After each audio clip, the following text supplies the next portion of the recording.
Siempre hemos mirado a Alemania con envidia por su capacidad para neutralizar a la extrema derecha tras su pasado nazi. Ahora esos diques parecen anticuados y necesitamos entender cómo los ultras han vuelto a ganar unas elecciones 90 años después. Soy Juan Luis Sánchez. Hoy en Un Tema al Día, ¿una nueva Alemania nazi?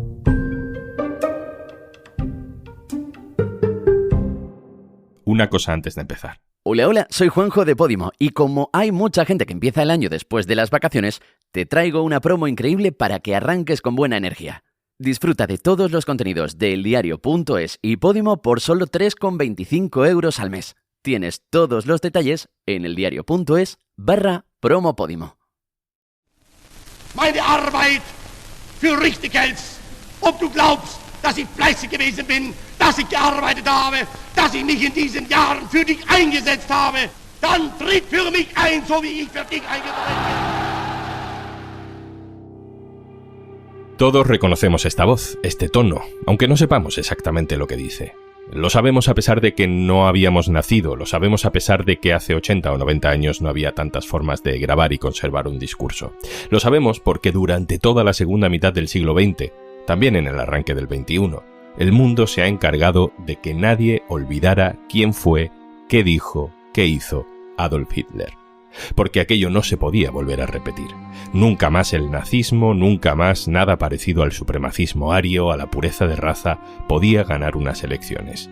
El único legado positivo de Hitler era que tuviéramos claro todo lo que el ser humano no quería volver a ser. 3000 Jahre Europa! 1000 Jahre Deutschland! Ich gebe euch nicht her. Esta voz ya nos suena menos, o nada.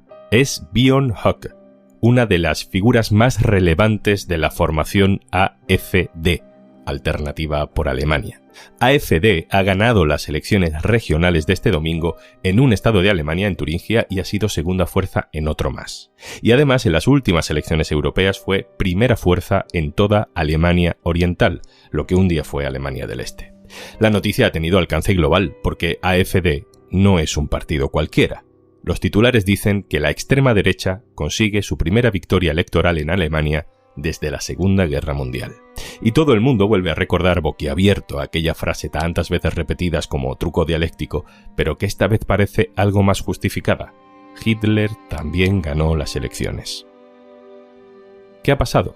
¿Cómo puede un partido como este abrirse paso en una Alemania que en teoría se siente tan culpable por lo que pasó y tan orgullosa de haber rectificado la historia? Vamos a hablar con dos expertos en este partido, en la política alemana. Andreu Jerez Ríos es periodista, escribe para eldiario.es desde Alemania. Hola, Andreu. Hola, ¿qué tal? Y también saludo a Franco de Ledone, autor del podcast Epidemia Ultra. Hola, Franco. Hola, ¿qué tal? ¿Cómo estás? Muchas gracias por invitarme. Andreu, empiezo contigo. ¿Por qué le damos trascendencia histórica a la victoria de Alternativa por Alemania en estas elecciones regionales? Bueno, pues es histórica porque nunca había pasado antes que un partido de ultraderecha que roza con el neonazismo, como es Alternativa para Alemania, consiguiese una victoria en una elección regional, y una victoria en la elección regional tan inapelable, porque recordemos que ha sacado casi 10 puntos a la CDU en Turingia y en Sajonia se ha quedado a las puertas de ganar las elecciones. Además, tienen un tercio de los escaños en Turingia, lo que les da la potestad de frenar cosas tan fundamentales como convocar unas elecciones, como nombrar a jueces del Tribunal Constitucional Regional o como nombrar a miembros del Tribunal de Cuentas del Estado Federado, con lo cual es una victoria simbólica y es una victoria también institucional, porque les va a permitir normalizar más sus posiciones políticas, que en el caso de Turingia y Sajonia además son las más radicales que hay dentro del partido.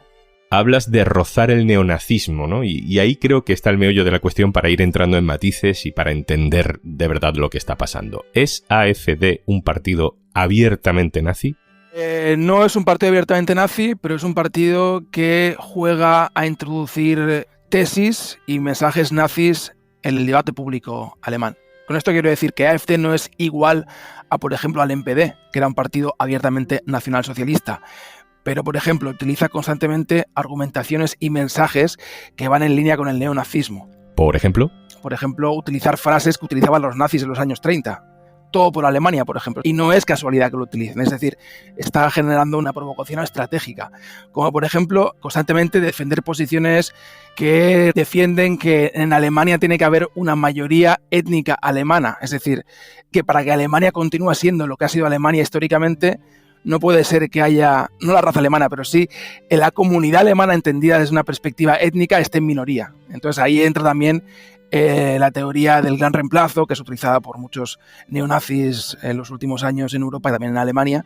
Y además AfD se enmarca en una estrategia que va más allá del partido. Es decir, la ultraderecha alemana está utilizando una estrategia que consiste en ganar la batalla cultural o la batalla del discurso.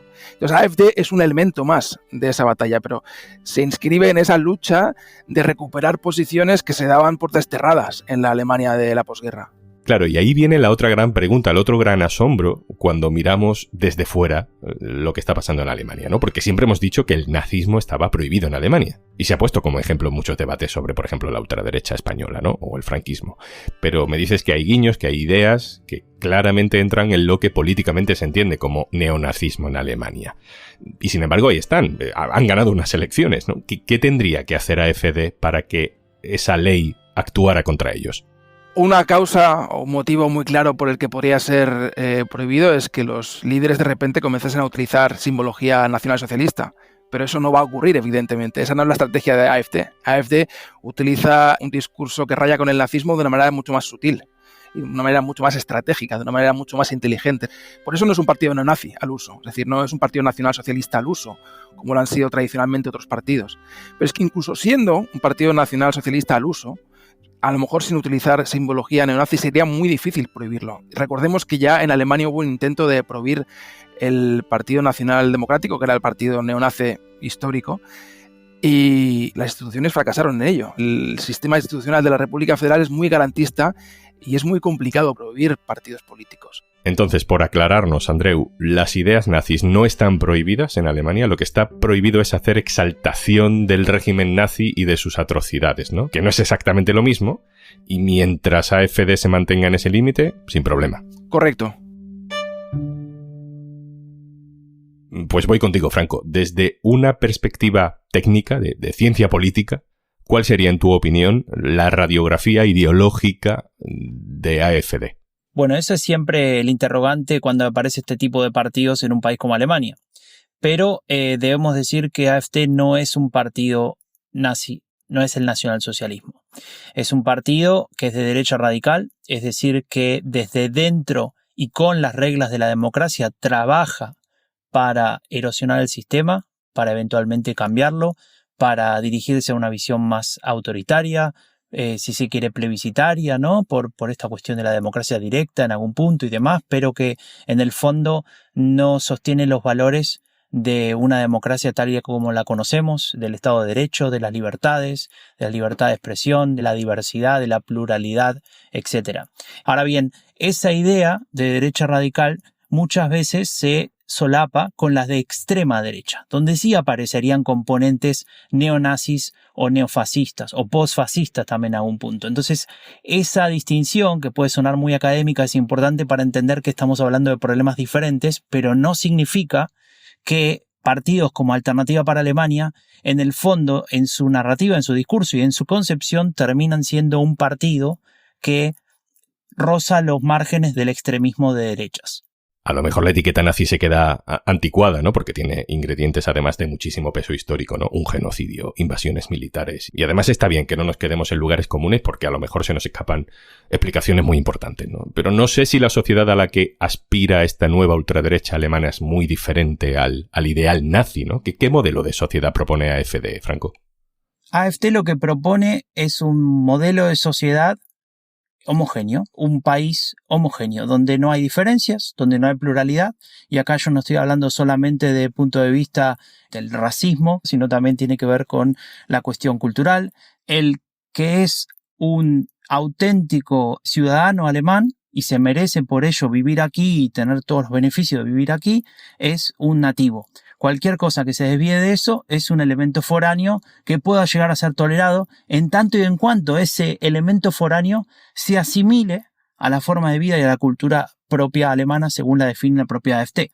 Lo hablamos cuando discutimos sobre un proyecto que ellos llamaban remigración, que básicamente el nombre real debería haber sido deportación masiva de extranjeros o de hijos de extranjeros.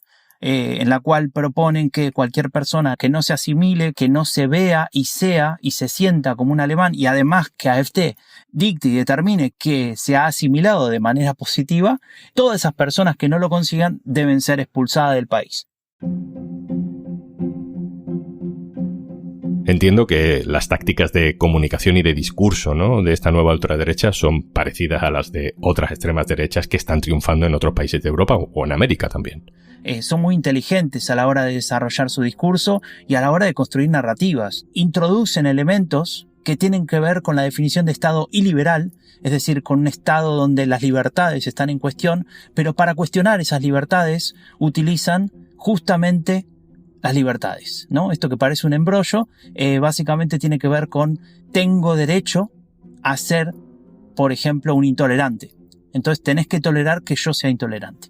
Insisto, es raro, pero así es como funciona y así es como argumentan muchos de estos líderes o de estos voceros de estos partidos políticos. Y aparecen, bueno, lo que hemos escuchado miles de veces, el discurso del odio y demás. Ahora bien, lo que sí tienen es una visión revisionista de la historia, como otras derechas radicales, ¿no? Esta visión que intenta de alguna manera mostrar que lo que se ha escrito fue un error, que fue exagerado o que, por ejemplo, no fue tan trágico o tan relevante como se plantea.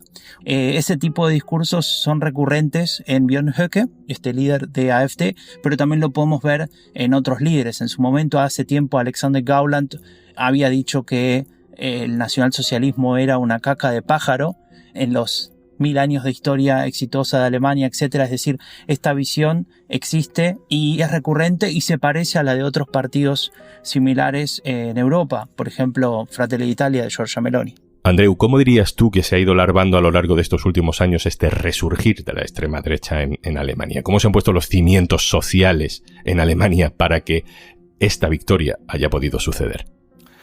A ver, para entender un poco a AfD habría que remontarse a sus inicios. En un primer momento tendríamos que hablar seguramente de la crisis del euro como la primera semilla. Pero después hay evidentemente también un desgaste social. La pandemia ha impactado muchísimo en ese desgaste social que se ha producido en las clases bajas y trabajadoras.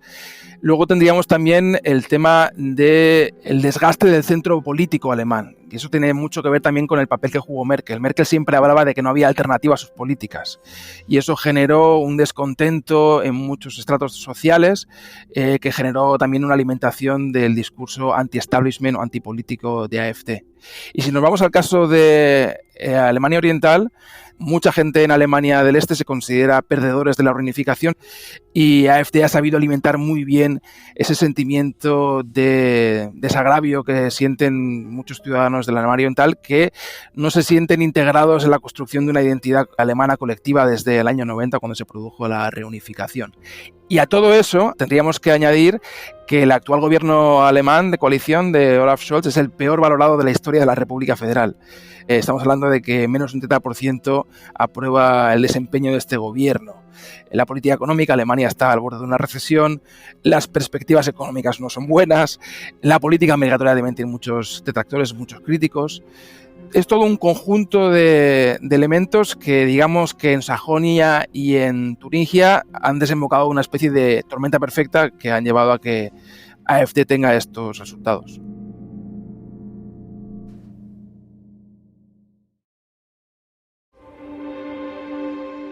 La última, Andreu, y te voy a pedir que hagas una comparación, que siempre es un poco delicado, un poco difícil. Pero bueno, ahora que vemos cómo AfD llega a ganar unas elecciones, que se expresa sin complejos, que de hecho ha ganado allí donde es más radical, ¿tú dirías que esta nueva extrema derecha alemana se parece más al posfranquismo elitista de Vox o a la derecha antisistema tipo Trump o tipo Alvise? Mira, yo te digo que AfD es bastante más radical que Vox. Pero si ponemos en un eje ideológico a Vox, Alvise y AfD, para mí AfD está más a la derecha que Alvise y más a la derecha que Vox. Andreu Jerez, Berlín, muchas gracias. Gracias a vosotros. Franco de Ledone, Epidemia Ultra, muchas gracias a ti también. Muchas gracias a ustedes. Hasta la próxima. Y antes de marcharnos... Escuchar podcast está genial, pero comentarlos y que los propios creadores puedan responderte es aún más divertido.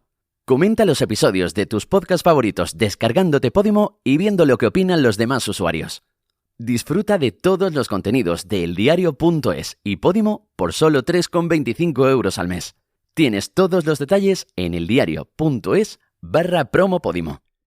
Esto es Un Tema al Día, el podcast del diario.es. Si te gusta lo que hacemos, necesitamos tu apoyo. Hazte socio, hazte socia del diario.es en eldiario.es/socio. El podcast lo producen Carmen Ibáñez, Marcos García Santonja e Izaskun Pérez. El montaje es de Pedro Nogales.